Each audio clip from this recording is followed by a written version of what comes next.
Les sujets du jour de la revue fiduciaire. Premier sujet de notre JT. Paiement des droits de succession.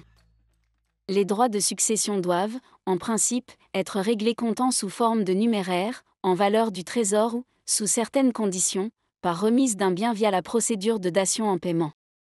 Les droits de succession peuvent, toutefois, être payés de manière différée et ou fractionnés sous réserve de constituer des garanties et d'obtenir l'accord préalable de l'administration. Un intérêt est alors dû au Trésor. Son taux est fixé chaque année par rapport à un taux de référence et s'applique pendant toute la durée du crédit. Pour une demande formulée en 2025, il s'élève à 2,3%. En cas de transmission d'entreprise, les droits de succession peuvent, sous certaines conditions, être réglés de manière différée et fractionnés moyennant un taux d'intérêt réduit des 2/3 soit 0,7%. Deuxième sujet de notre JT. Insuffisance d'actifs, les conditions de mise en cause de la responsabilité des dirigeants.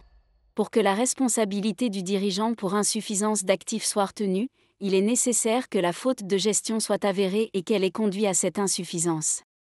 C'est ce que les juges de la Cour de cassation ont rappelé dans un récent arrêt.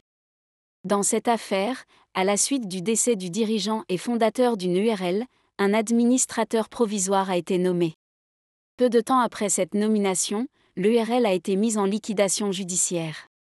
Entre-temps, l'administrateur provisoire, qui avait été remplacé dans ses fonctions avant l'ouverture de la procédure collective, a créé une société dont l'activité est semblable à celle de l'URL et a embauché 5 de ses anciens salariés. La Cour d'appel a d'abord condamné l'administrateur à une interdiction de gérer et au paiement du passif de l'URL, en retenant sa faute de gestion. Mais les juges de la Cour de cassation n'ont pas confirmé cette décision. En effet, ils rappellent, d'une part, que la responsabilité pour insuffisance d'actifs du dirigeant ne peut être retenue que lorsque la faute de gestion est caractérisée et non lorsqu'il peut s'agir d'une simple négligence comme c'était en l'occurrence le cas.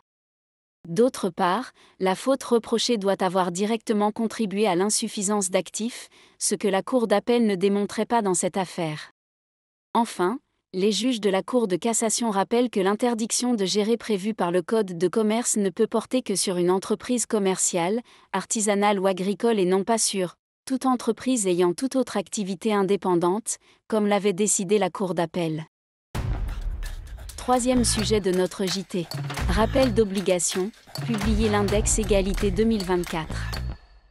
Les entreprises de 50 salariés et plus doivent mesurer l'écart global de rémunération entre les femmes et les hommes, en calculant un index de l'égalité professionnelle, sur la base de 4 ou 5 critères selon l'effectif de l'entreprise.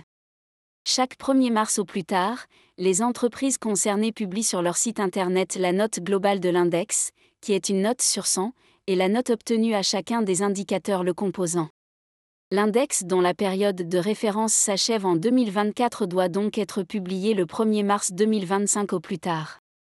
Pour cette même date, les entreprises qui ont obtenu une note globale inférieure à 85 sur 100 doivent fixer et publier des objectifs de progression pour chacun des indicateurs auxquels elles n'ont pas atteint la note maximale. Et, les entreprises qui ont obtenu une note inférieure à 75 sur 100 doivent aussi définir des mesures adéquates et pertinentes de correction et de rattrapage par accord ou, à défaut, par décision unilatérale de l'employeur, et les publier.